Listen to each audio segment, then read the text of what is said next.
Ladies and gentlemen, good day and welcome to Heritage Foods Limited Q2 FY2026 earnings conference call.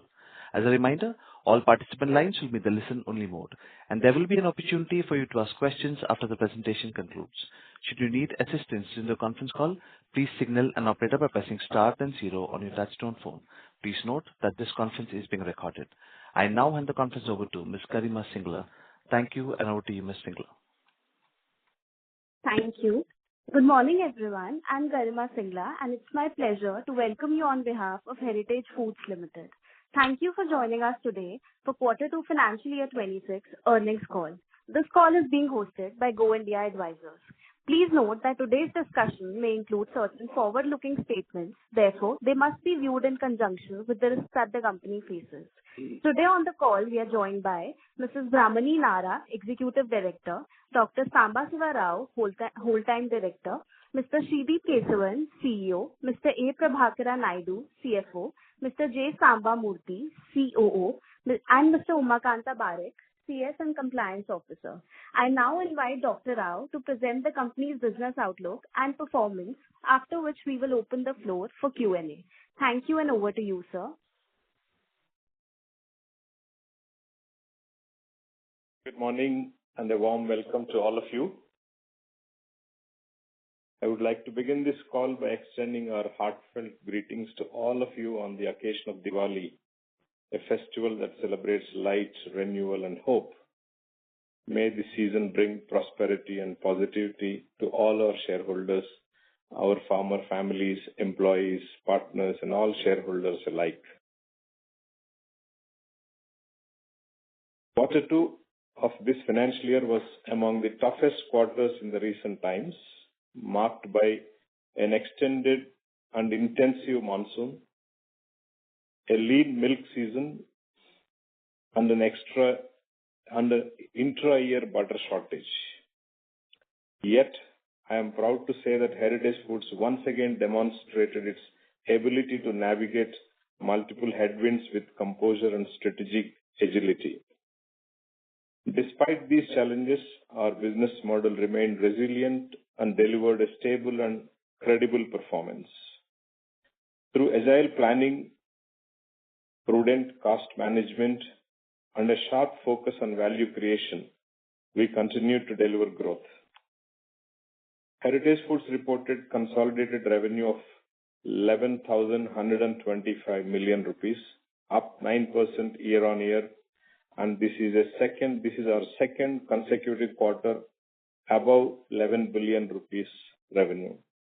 This top-line growth was underpinned by strong consumer traction across key categories, an expanding retail footprint, and a strategic shift toward higher value products. Our value-added products portfolio remained the cornerstone of this growth, with revenues at 4,132 million rupees, up 18% year-on-year, contributing nearly 38% of total sales. Categories such as curd, paneer, drinkables, and ice cream registered double-digit growth, supported by improved distribution and new product launches. Strategic moderation of low-margin B2B fat sales and strong B2C expansion further enhanced the quality of our sales mix. On profitability, EBITDA stood at 772 million with a 6.9% margin, while PAT was 510 million rupees, up 5% year-on-year. We acknowledge that EBITDA margins were lower by 122 basis points year-on-year, primarily due to a 6.3% increase in milk procurement costs versus a 4.5% rise in realizations.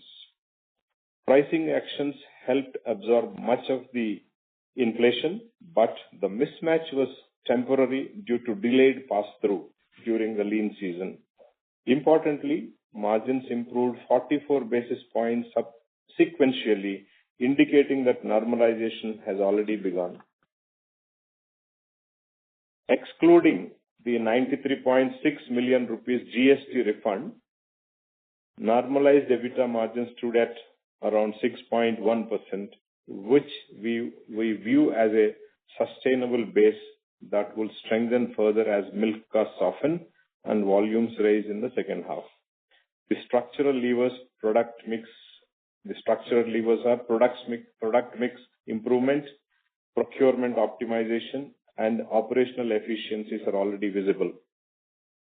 Operationally, milk procurement averaged 16.1 lakh liters per day, down marginally 2% year-on-year with higher procurement costs.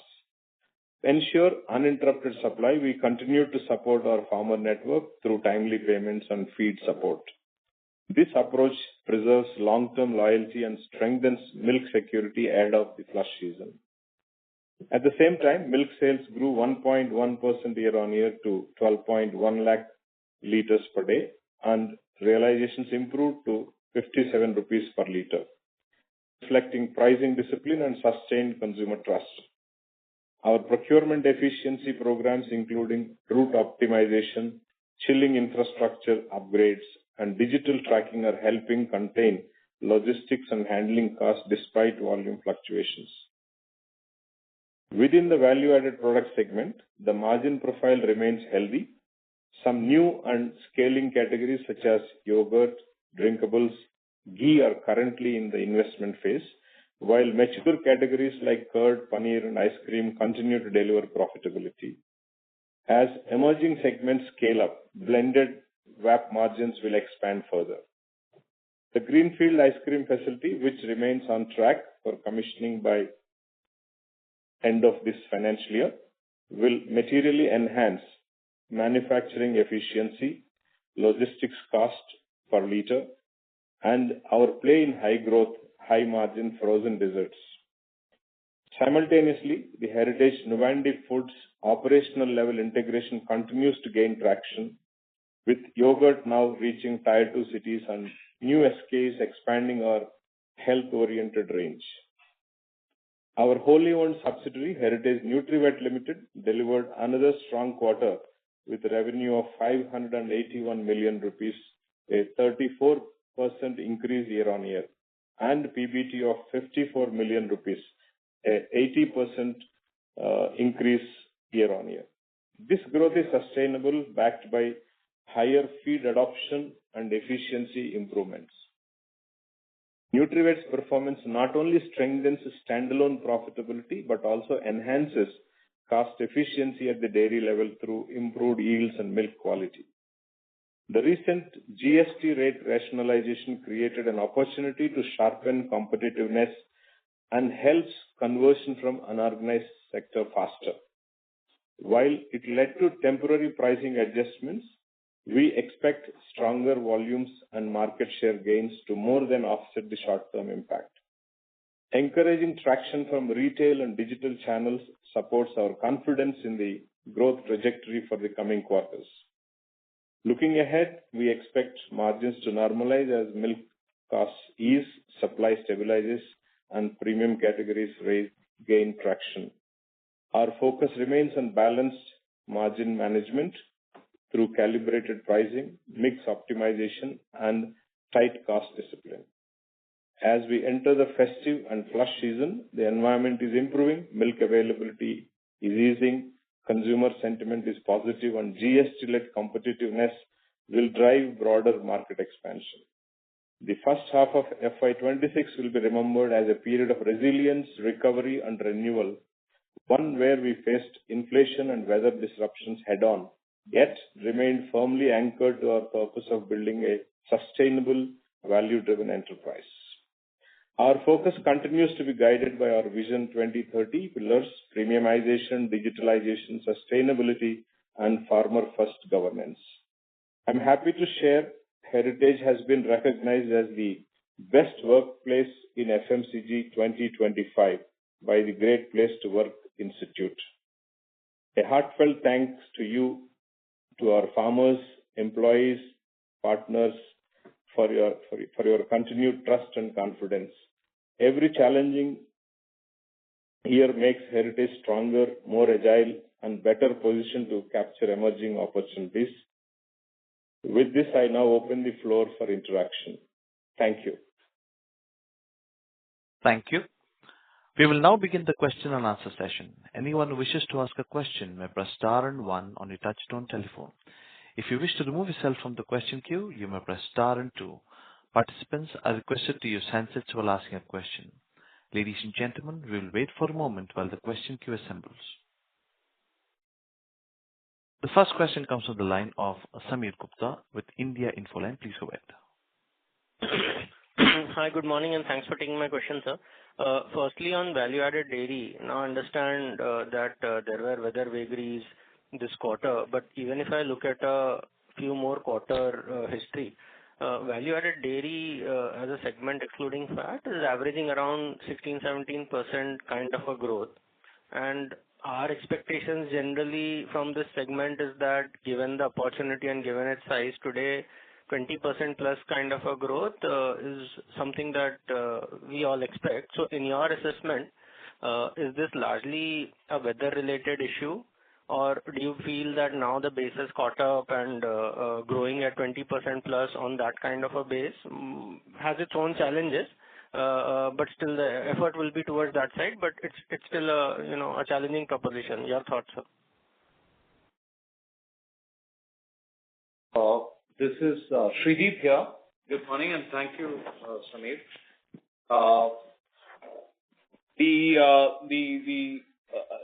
This quarter our performance was about 15%, and this performance is at least 5% below our own internal expectation. That's all I can say. So our internal expectation and our internal targets are at least 5 or 6% higher than what we are delivering now. And the prime reason, there is only one reason that I can attribute this to, which is the weather. Because we look at the numbers on a everyday basis, and during these 92 days of quarter two, there were days when the weather was good, and we would see significant uptick in volumes. Please understand, in value-added products, apart from paneer, all the other products have some dependence on weather, whether it is curd, or our entire range of drinkables, which is buttermilk and milkshakes and flavored milk, etc., ice creams. These all have dependency on weather. Except for sweets and paneer, every other category in value-added has some dependency. So at this point in time, we cannot attribute this gap versus expectation to delivery to anything else. Got it, sir. This is very, very clear, and thanks for taking this question. Second question, sir, is can you just elaborate the reasons for the exceptionally lean milk season and the entire butter shortage? And following on to that, as we enter the flush season, buffalo flush is about to begin. So, are there indications of a normal flush going as on the information available today, or any deviations from normalcy that you're observing till now?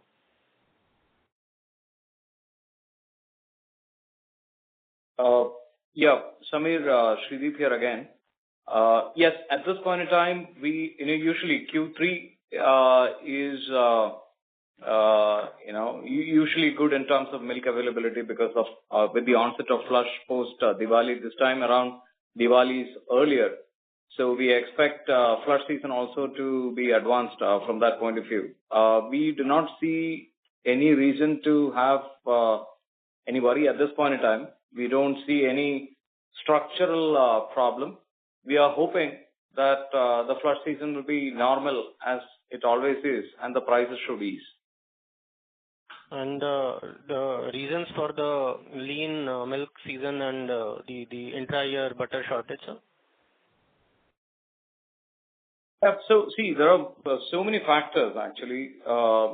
During quarter one, the global GDT prices were strong, and we saw a lot of butter exports that happened out of the country.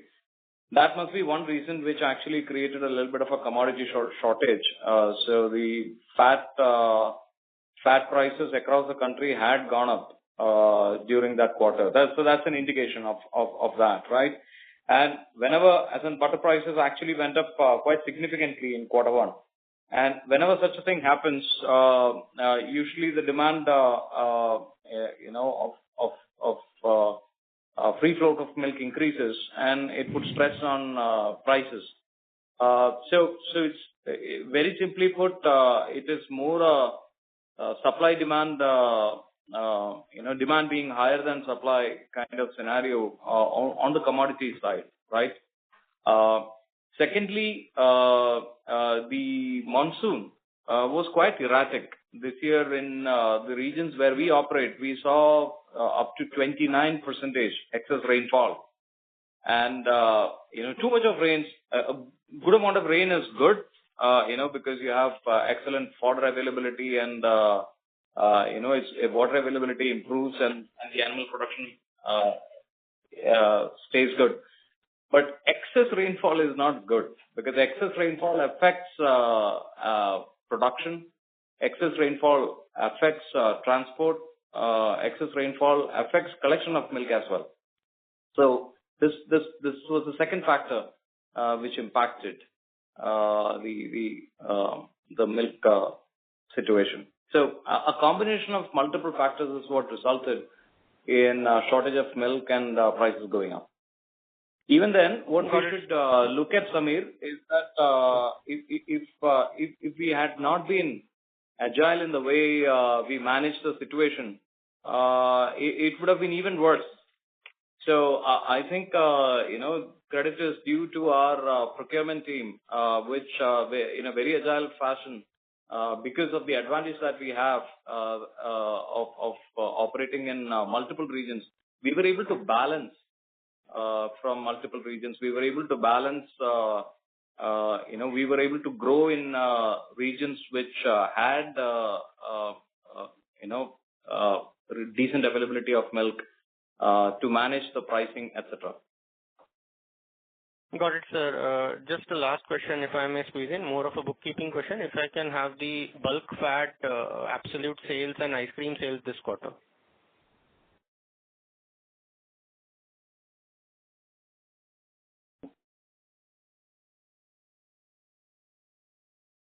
Good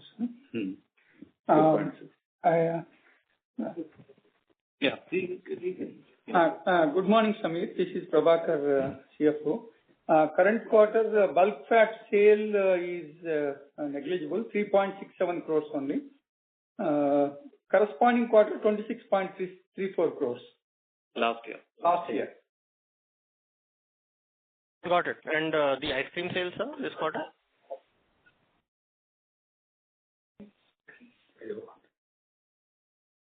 So while we get you the ice cream sale, it's a point to note that if I just look at, let's say, B2C business, which is excluding bulk fat, the growth is, excluding bulk fat, the turnover growth is actually much better at 10.5%. In fact, actually 11%. 11% is the growth if I exclude bulk fat. So ice cream sale is 19.46 crores. Got it, sir. Thank you. I'll come back in the queue for any follow-ups. Yeah, so Thank you. That's about 20% growth in ice cream. Thank you. Next question comes from the line of Abhishek Mathur with Systematics. Please go ahead. Yeah, hi, Shudip sir and team. Thank you for the opportunity. Just wanted to check, I think the mid to high teens growth in VAP that we have delivered, despite adverse seasonality, erratic rains, I think is quite a commendable performance. The base was also not weak for us, so quite a good performance. The question here is that, in your understanding, since you are the first dairy company to report, is this sort of VAP growth the trend that we should expect for the broader industry to deliver as well also, or are there factors specific to Heritage that are at play here behind these numbers? Yeah, Abhishek, this is Shrideep here. So let me just take, first of all, thank you for your wishes. We should look at how the performance has been compared to the previous quarter, right? And if you look at the weather is actually worse in Q2 compared to Q1. In terms of number of days of rain, Q2 had more number of days of excess rainfall compared to Q1. In terms of average temperature drop below last 10 years, Q2 was worse off compared to Q1. So in all aspects, actually, the impact of weather vagary, and which is why in the opening remarks, our director said that this probably was the toughest quarter that we had seen in recent times. The point to note actually is that we have been able to pull up our performance despite these things, right? So, and if you compare each and every category that we operate in value-added products, we have improved the growth rate compared to the previous quarter. So, for example, while curd, for example, in the first quarter, we grew at 4% in terms of volumes. Here I'm talking only volumes, right? With the worse weather in Q2, we grew at 10.1%. Similarly, in the first quarter, I don't know, Abhishek, if you were in the call or not, one of the things that we reported was the drinkables portfolio actually degrew for us in quarter one. With worse weather in Q2, we actually grew drinkables portfolio at 12%. Ice creams, we grew at about 5% in the first quarter, whereas ice creams with the worse weather grew at 17% in the second quarter. So with the worse weather, we were able to perform better. And this is attributable to the inputs and the work that we have done in building consumer traction and customer traction. On the customer traction side, we had expanded 60-odd distribution points in quarter two over quarter one, which gave us roughly, you can say, about 6,000 retail outlets reach. In addition, over and above what we had in Q1. So this is just a QOQ comparison, right? Similarly, on the marketing side, I'm sure that you must have seen our investor presentation that we doubled down on marketing and consumer outreach. And we did several interventions. For example, our milk campaign was a very big success story. After spending close to about 5,000 GRP on television, we went on digital, which garnered 47 million views. Now, these kind of numbers are really incredible. And if you, in the investor presentation, we had shared with you that the awareness levels across all markets had gone up tremendously. For example, in Bangalore, our awareness level went up by 12%. Trials went up by 22%. Chennai, 22%, 25% trial rate improved. Hyderabad, 30% trial rates improved. So these are all trials is directly proportionate to consumers buying our product, right? So significant numbers we were able to clock across the markets as far as consumer traction is concerned. In terms of new products, we launched several new products. In the milk itself, we launched a successful variant called as Sampurna Cow Milk. In yogurts is something that we launched, towards the end of last quarter. But in this quarter, we were able to successfully scale it up across the country. So now our yogurts, Livo, high protein yogurt, is available across all metro cities in India. And this was achieved in such a short time, right? So we have done so many things in this quarter to turn around the performance and deliver the results that you're seeing. So I'll not be able to comment about the industry, but we are pretty confident that we are getting more control on internal matters and less and less dependent on external vagaries. Right, sir. Thank you for the detailed reply. Just two quick small questions I have. Firstly, fair to assume that our milk procurement, which is slightly down YOY, maybe because of the lean season, should again pick up with us approaching the flush season, and we would again look to build up inventory as we approach this quarter. And secondly, on the ice cream business, do you think, Sridhar sir, that the traditional seasonality that we have come to expect from the ice cream segment in terms of the summer, winter, that seasonality is now starting to dilute a little bit, and ice cream is becoming more of an all year round consumption story in your view? That's it from me. Yeah, thanks, Abhishek. I'll answer the second question first. So let's hope that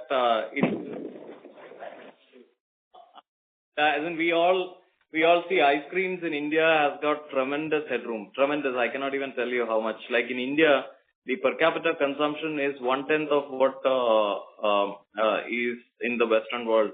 Even if I compare with China, we will be at 25% in terms of per capita consumption. And the recent GST relief, which changed the GST rate from 18% to 5%. That's a 13% drop in GST, right? That's significant for a category like ice cream. So while, so we are expecting that more and more households will have ice cream in their fridge instead of, let's say, a soft drink, right? So that's if people want to indulge, let them indulge in a healthy product rather than an unhealthy product. So we are hoping a lot of tailwinds, all these tailwinds will help reduce the seasonality and will make ice creams a winter product. So may your wish come true. Now, as far as the milk availability is concerned, Abhishek, I already spoke about that, and I think Director Sir read out in his opening remarks that usually Q3 is when we see flush. Usually we see milk volumes coming back. So you should expect about at least 1 or 2 lakh liters procurement will increase. And this is also the time when we store up, commodities for the next lean season. So everything looks okay at this point in time. Great, sir. Thank you for the responses and all the best for going forward. Thanks. Thank you. Next question comes from the line of Pradyumna Chaudhary with JM Financial Family Office. Please go ahead. Yeah, hi. Thank you for the opportunity. A couple of questions. One is on the milk volume growth. So that's been only 1% in Q2. So what's the reason for the same? Why has it really slowed down so badly? Last 3 quarters, the volume growth on the milk sales has been 3%, and now it's 1%.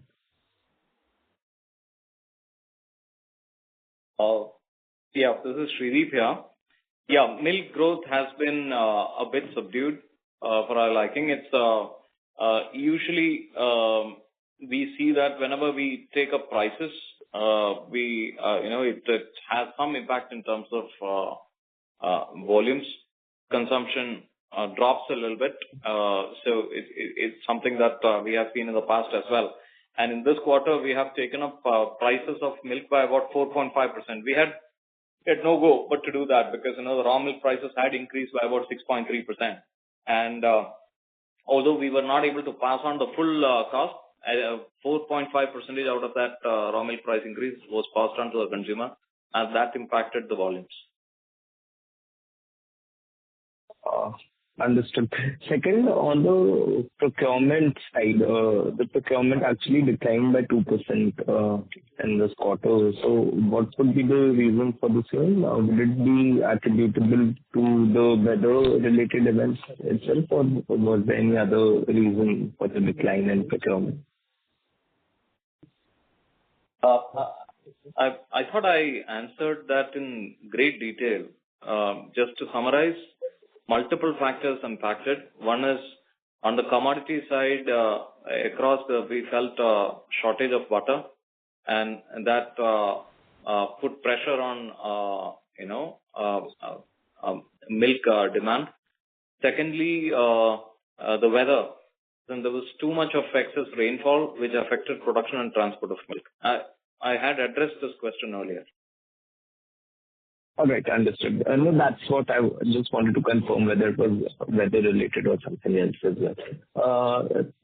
Just one more question. On the OpEx side, if I look at both your employee expense as well as other expenses, that's been growing really fast. Like, it's been growing at mid-teen or even higher levels since the last several quarters. And even if you look at the current quarter numbers, our gross margin actually has been slightly up YOY. So the reason for the EBITDA margin decline is due to the growth in OpEx.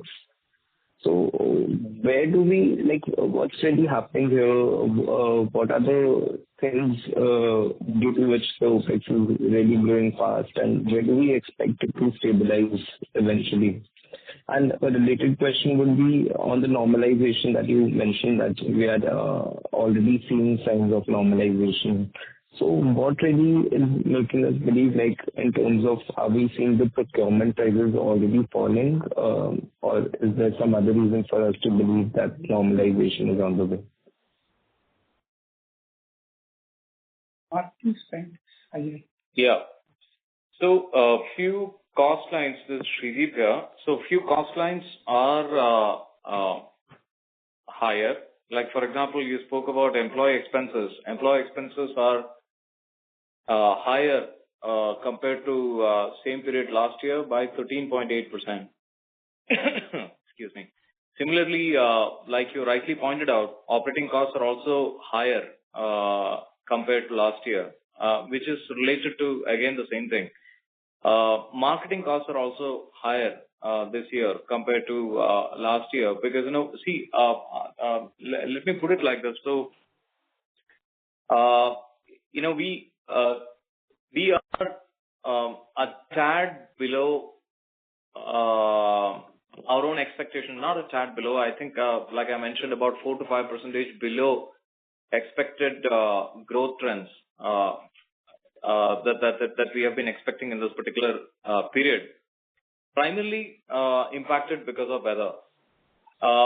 When you build capacities, you're building capacities hoping that these numbers are going to happen, right? And so from that point of view, we are probably performing tad below that number, which means that you have already invested to deliver the growth, but that growth is below what we had invested for. The numbers currently is all a reflection of that. Assume the growth is 5% higher than what we have delivered. All these numbers would look very different to you, right? As in, you will probably say that, okay, the employee cost has fallen, operating cost has declined, etc., etc. So the gap is primarily driven only because the top line is not, or rather actually the volume growth is not as much as we would have wanted it to be, or as much we would have planned it for. And I believe it's a matter of time. Like I mentioned and described before, despite a very bad quarter in terms of weather and all of that, we were still able to pull up the numbers, which gives me hope that if we actually get a little bit of normal weather, we are not asking for, as in we are not expecting any tailwind and all of that, but if things normalize, our performance will be much, much better. And because our business is so much volume dependent, all these numbers would look very, very different. No, like, I'll tell you where I'm coming from. And yeah, partly it's been answered. Just to follow up, like where I'm coming from, last 2-3 years, most of our expenses below the gross margins have been growing upwards of 15 to 20% YOY. So at such rate of growth of these expenses, there's no scope for any operating leverage to play out really. So how do we really keep these expenses in check, right? Be it something like employee expense, be it freight cost, be it selling and distribution, be it other expenses. All these have been growing very fast, which is leading to higher revenue, not really flowing into higher margins. So I don't know. We will have to define very fast. And in my opinion, employee cost has been growing at 13 to 14%. And I agree with you that, we also would like that to be in single digits, right? But the fact is we are expanding and we are adding more people. We are investing in facilities for manufacturing, etc. And this is a people-intensive operation. This is a people-intensive business, which means that, the headcount will increase and hence the cost will increase. Now, the reason why I said operating leverage, we are operating below our expectation as far as the operating leverage is concerned, or actually in terms of capacity utilization is concerned, is because we know which are the investments that we have made or which are the markets we have opened and how much we were expecting and how much we are doing, right? So I know for a fact that these numbers will look different in a normalized scenario. Now, coming to initiatives we are taking for reducing the operating costs, there are many. As in, we have been talking about this for the last several years, and all of those initiatives are in full play. Starting with, let's say, milk procurement itself. A few years ago, maybe 3 years ago, we used to have 214 chilling centers, and we were procuring about 13 lakh liters of milk. Today, we are procuring 17 lakh liters of milk with just 186 chilling centers, which means actually, if you look at it, the throughput per chilling center has almost doubled, right? And which means actually my operating cost of a chilling center would have, if not halved, must have significantly reduced. Of course, in this period, people's salaries and other costs, electricity and everything has gone up. But had I not done this, my operating costs would have been completely gone out of whack. Secondly, we used to have close to 1,300 vehicles to pick up the 13 lakh liters of milk. Today, we actually have lesser number of vehicles, about 1,200 odd vehicles, which is procuring the higher volume that I'm talking about. Because we are, sharply focused on a metric called as milk collected per kilometer. And the milk collected per kilometer is increasing, which means actually the distance that we need to travel to get the milk is coming down, which improves the freshness of the milk as well as reduce the cost of pickup. Same is the case in terms of, operations also, conversion of milk. For example, the number of liters produced per person has gone up by almost 10% across our factories. Electricity usage has come down. As one metric that we track is liters of milk produced per kilowatt hour or unit of energy. That has gone up tremendously. But while we are improving all these parameters, what is also to be noted is that we are also investing in capex in terms of increasing capacity. For example, we had invested close to 150 tons of additional manufacturing capacity for curd, for example. We increased our paneer capacity. We increased many of our value-added product capacity. And so it's a bit of improved efficiency in our existing, but additional new facilities coming up, and the volumes not catching up to the expectation. So it's simply a math which needs to work out, which I am pretty sure that in a normalized scenario it will. So do we have any margin targets for maybe FY27? FY26 can be a washout year, but FY27, do we have certain margin improvement targets in our internal calculations? Yeah, I think we should look at, my request is you look at, the progression over the last 3 or 4 years. And my request to our, Go India advisors to send across a comparison of how it has progressed over the last 3 or 4 years for you to better appreciate and understand the long-term trend. The reason why I'm saying is that our industry is volatile, yeah, and it has a large dependency on weather. So some of these factors will play.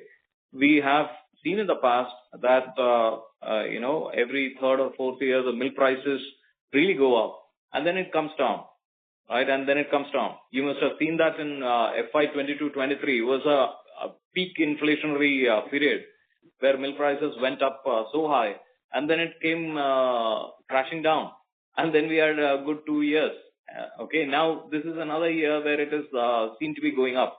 So this volatility is something that we will not be able to do anything much because it's a very large industry. India is the largest producer of milk, and despite our size, we have only a very small percentage contribution in this. So we, as an individual player, there is very little we can do in terms of managing the industry volatility. That said, we are hoping that, like I mentioned before, law of averages catch up, and next year prices soften. Usually, it happens after a peak in inflationary year, and it is good for all of us. Thank you. Mr. Chaudhary, please rejoin the queue for more questions. A reminder to all the participants, please restrict yourself to 2 questions. Next question comes from the line of Disha Kedia with Ashika Institutional Desk. Please go ahead. Hi, sir. My first question is regarding the ice cream capex. Is there any recent update on it, and when do we actually see the factory being commissioning? And now that because of the seasonal impact, I am presuming that the ice cream sales would not have had happened as much as you had expected. So if you have your own capacity, right now it's more of on like an outsourced manufacturing. So how do you plan on utilizing it to its max, or what is your initial utilization targets, if you have anything in mind? Sure, I'll take this question. This is Pramani, Executive Director. Actually, in fact, we're manufacturing our ice creams internally only. We have our own processing facility with a capacity of 25,000 liters per day, which is in fact maxed out in peak summer season in the 3 months of Q4, which is why we had taken the board approval to invest into a larger automated ice cream facility, not just to produce our existing range of SKUs, but also to widen our portfolio with exciting new SKUs, which is the need of the market or what consumers are asking for. Having said that, in terms of capacities, we are commissioning our ice cream plant, as mentioned by Whole-time Director, sir, that it will be commissioned by the end of the financial year, just in time for the summer season, and we intend to use a fair amount of the budgeted capacity for the next financial year in Q1 of the coming financial year. So that should be about... My question regarding the outsourced manufacturing was basically because I remember last time when I had met it during the plant visit, we had this discussion that for this summer season, you had already onboarded outsourced manufacturers to meet the excess demand. But because of the weather-related impact, I'm assuming that demand would have not been generated. We have. Yeah, so we did, we did outsource part of our manufacturing, expecting a normal season. But had the season been normal, that would have been required. But since the season was different, we could have done it internally. However, we expect, given the current growth rate of 15-16%, and that's expected to go up during the later quarters, we will definitely need this higher capacity that we're investing into. Right. Okay. If I could just add, the growth of ice cream in Q2 was 16.5%. Volume growth. There's only volume growth because revenue growth is about 20%. Okay. With the existing SKUs? Yes, that is right. That's right. Okay. All right. Thank you. Thank you. Next question comes from the line of Pratik Kothari with Unique PMS. Please go ahead. Yes, hi. Good morning and thank you. So my question again on operating leverage. So one of our intent was to grow our revenue curve much faster than the cost curve. And this was, I think, mentioned in the annual report too. So, I mean, even if assuming this non-weather effect and let's say we were growing 5 percentage points higher, still our other expense, our employee expense is growing faster than that number, right? So our other expense has been growing at 20% odd this year, even last year. And I'm not just talking about Q2. I mean, you can look at H1 last year, last 4, 6, 8 quarters. So my question is to achieve our intent of growing cost curve lower than revenue curve. I mean, how much more investment per se is required? I mean, when can we see that our other expense, employee expense goes up 10%, but revenue starts growing at 15, 17%? How far are we in that journey? So, Pratik, this is Shreedeep here. See, it's not a linear. I'm not very sure if I was clear in my answer. It's not a very linear thing, right? The way we report employee benefits, we are also talking about the indirect manpower that we have in our system to produce. So, we have equal number of indirect employees as direct employees, right? And these are, at the moment you have, production, usually as per budgeted numbers or rather planned numbers, the per unit drop of our cost is significant because please understand that we are a volume player, right? As in we call ourselves a mass premium player for a reason, because everything for us is actually volume driven, everything, right? And if those volume numbers happen, the cost structures look significantly different, right? And it's not a linear equation. That's all I'm trying to say. Hypothetically, if I just say that, if I had clocked the numbers that I had planned to with the kind of capacities that we had installed, the EBITDA margins and everything shoot up because of the better cost absorption of across board. So the overhead per se, in terms of where we are investing in terms of fixed people, where it will stay fixed is only at the management level, which is an investment which the company has consciously made because the company believes in investing in building people assets, operating assets, as well as brand assets.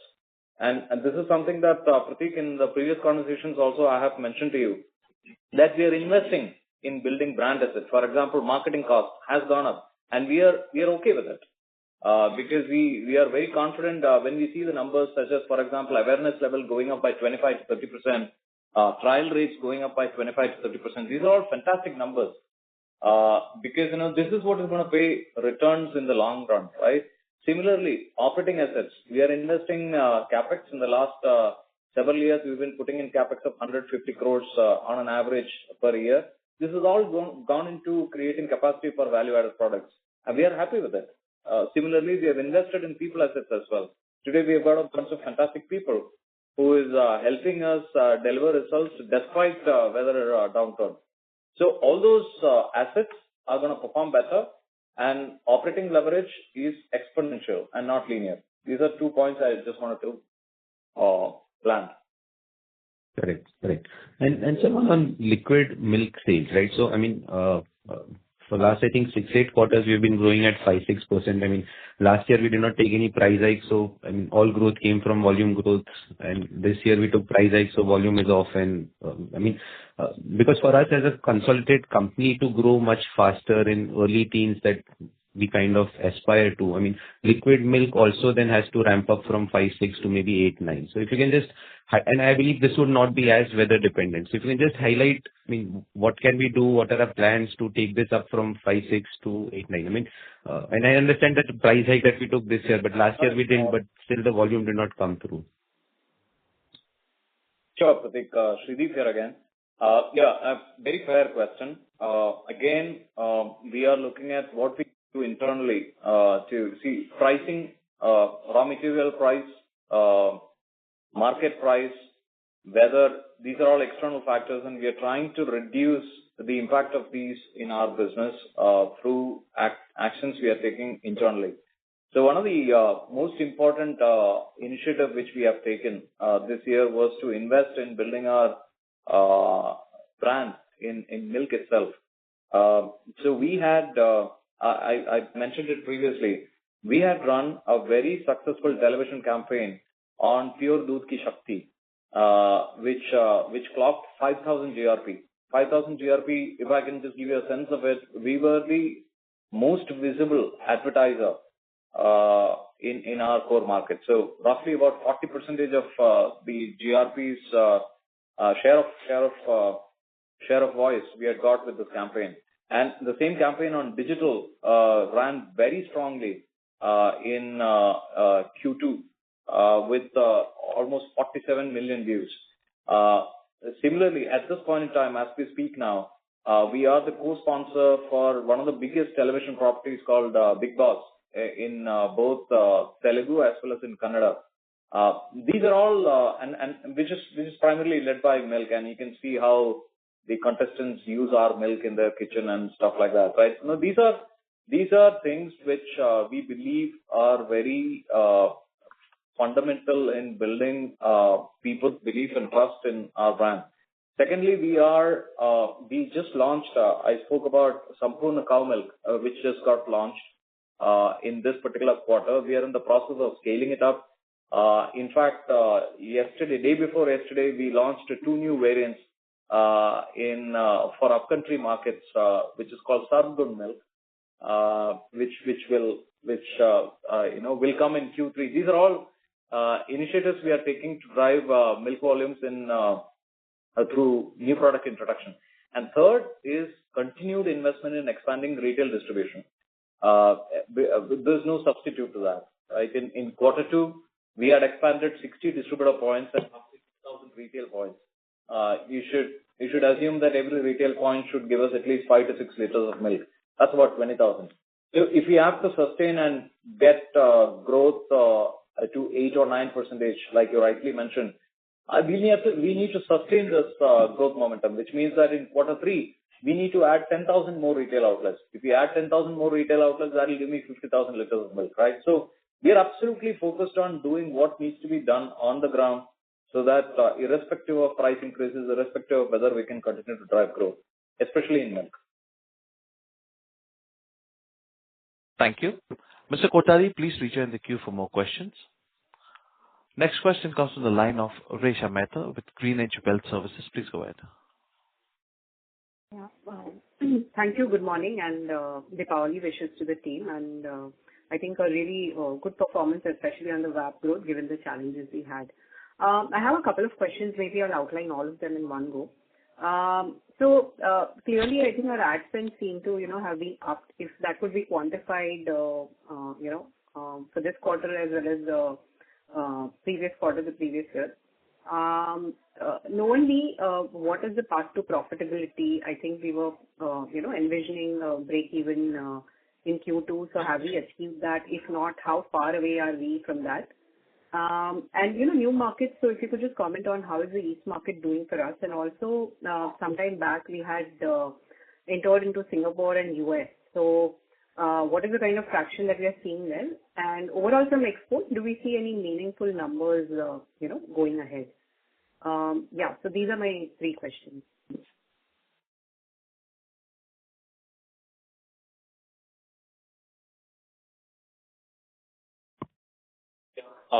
Thank you, Resha. This is Shrideep here. First on marketing spends, I think marketing spends went up from, sorry, 1 second, please hold on. Is it okay if we send across the number? But I can tell you that roughly it has gone up by about 60% year on year. Okay. Yeah, sure. I mean, maybe Garima can tell me the number. Yeah, we'll give the numbers to you. I'm speaking from memory. We are looking for the numbers. It has gone up significantly. Significantly, it has gone up in marketing, and it's something that we are very happy about. We're very happy about because it's going to really give us leverage in the long run, for sure, right? Sorry, can you just please remind me the other questions? 5.4 to 10. Yeah, could you please tell Resha? I don't. It's in FPL. Novendi. So, see the yogurts. I think there is a misunderstanding. We never said that the business will break even in Q2 because we just started the business in Q2, so it's not possible to break even so quickly. But we can tell you that the operating metrics are looking already wonderful, right? In just a couple of months, we have already achieved the volumes that Mami Ova was doing. So imagine Mami Ova was doing X volume. We are doing the same volume with Livo brand in just 2 months' time, right? So which means actually we could actually grow tremendously from here. This despite the bad weather, because yogurt is also a category which is weather dependent. Consumption goes up during summer, and during rains it comes down. So volumes wise, it is a great performance. And in terms of unit economics also, I believe that the profitability is, as in the losses are much lesser compared to the previous operation. We'll share those specific numbers with you one-on-one. Thank you. Ms. Mehta, please rejoin the queue for more questions. A reminder to all the participants, please restrict yourself to one question. Next question comes from the line of Param Bora with Trinetra Asset Manager. Please go ahead. Hello. Thank you for taking my question. So what I wanted to ask was that with growing lactose intolerance amongst the nation, so are there any plans for Heritage to introduce a concentrated portfolio of low lactose or lactose-free dairy products? Yeah, thank you. Yes, our entire portfolio of fermented products are all low lactose or no lactose. Because so if you're lactose intolerant, you can consume curd or buttermilk and lassi and all of that because they are low in lactose or no lactose. We also have plans to look at milk. Lactose-free milk is something that we are thinking about. Thank you. Mr. Vora, please rejoin the queue for more questions. Next question comes from the line of Naitik with NV Alpha Fund. Please go ahead. Hi, sir. Thanks for taking my question. So my first question is, if you could give us the breakup between your VAP products, what percentage of it is coming from curd and what percentage coming from non-curd. And attached to this, the same additional question is that, how would this sort of look like, say, a year or two down the line once the ice cream facility comes online? Yeah, curd is still about 70% of our. See, actually, curd is our biggest differentiator. Let me just put it like this to give you a sense. If you look at global large dairy players, whether it is Danone or Lactalis and all of that, they all talk about yogurts and cheese as two products that they sell, right? And the bulk of their revenue comes from these two. And in India, the equivalent of a yogurt and cheese is actually curd and paneer, right? So, which is what is the leading elements in our portfolio also. Curd will be what, 70%? 71%. 71% of our all value-added products will be curd for us, and after that will be paneer.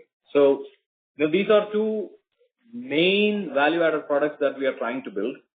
Apart from that, we have about 5% of revenues coming from ice creams and roughly around 10% of revenue coming from drinkables. The contribution of sweets is very small. 12%. Yeah, thank you. And of course, ice cream will grow fastest. Drinkables will grow faster than, and paneer will also continue to grow. So over a period in time, the contribution of curd will reduce, but curd is very important for us. Thank you. Mr. Naitik, please rejoin the queue for more questions. Next question comes from the line of Sukrit D. Patil with Eyesight Fintrade Private Limited. Please go ahead. Good evening, good morning to the entire team. I have a specific question for Mr. Naidu. As you plan for the coming quarters, what steps are being taken to improve margins, especially in terms of pricing, supply chain efficiency, or cost control? How do you see profitability evolving in the medium term? Thank you.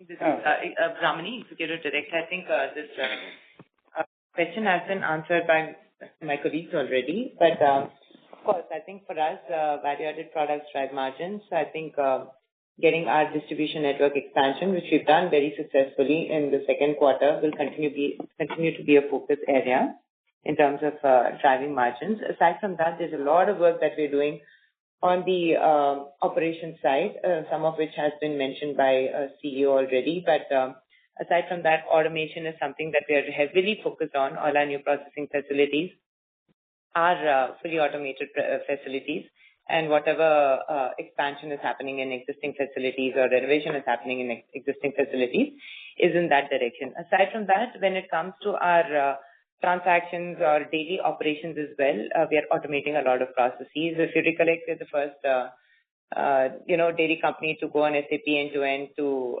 also evolve in SAP. And now we are using a lot of RPA. We are using co-pilots and agents to improve efficiencies in which we operate and do things. CEO also had mentioned about the other initiatives that we're taking in terms of logistics. We are constantly tracking the amount of milk collected per kilometer. We're constantly looking at productivity of people at different levels, both on the sales side as well as on the procurement as well as operations side. We are also measuring things as minute as milk handled per unit electricity in our operational facilities. And of course, renewable energy is a huge focus area as well, both from reducing our carbon footprint and managing our power costs or operating costs. So there are several initiatives that are being taken, both from a monitoring standpoint and a tech-enabled sort of growth standpoint in terms of improving our margins. And of course, value-added products in terms of sales will drive this through continued strong distribution network expansion that will happen. Thank you. Mr. Patil, please rejoin the queue for more questions. Next question comes from the line of Kiran with Green Investor. Please go ahead.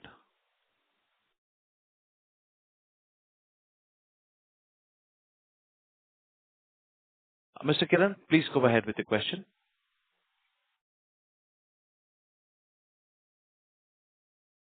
Mr. Kiran, please unmute yourself and go ahead with the question. Since there is no reply from the line of Mr. Kiran, we'll promote the next, as is Darshil Javeri with Crown Capital. Please go ahead. Hello. Good morning, team. Thank you so much for taking my question. So a lot of my questions have already been answered. Just one question from my end. So based on how H1 has gone for us, what is the outlook that we see for H2 in terms of our revenue growth and margins? I think margins we were trying to get it better, but if we could quantify it, that would be really helpful.